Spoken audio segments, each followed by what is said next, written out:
یہ روحانیت سے متعلق چونکہ محفل ہے تو میں اس سلسلے میں ایک بات کرنا چاہوں گا. ہو سکتا ہے کہ آپ میں سے بہت سے لوگوں کا دل دکھے اس کے لیے میں پیشگی معافی چاہتا ہوں. ہمارے یہاں روحانیت سے مراد اصل میں کشف و کرامات سے لی جاتی ہے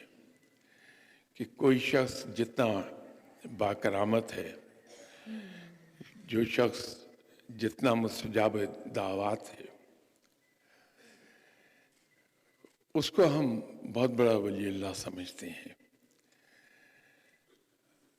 ہم نے ایک معیار اپنے ذہن میں قائم کیا ہوا ہے کہ جو بھی اللہ کے نیک بندہ ہے اس کا ایک مخصوص حلیہ ہوگا کہ جسم پر ناکافی کپڑے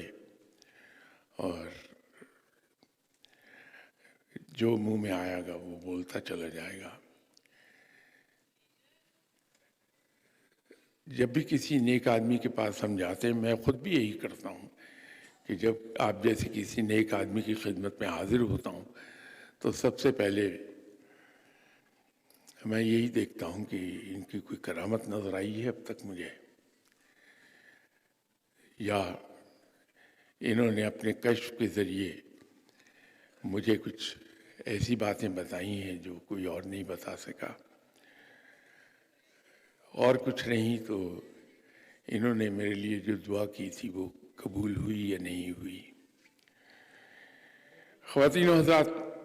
میں آپ سے یہ گزارش یہ کرنا چاہوں گا کہ روحانیت کی پرکھ یہ نہیں ہے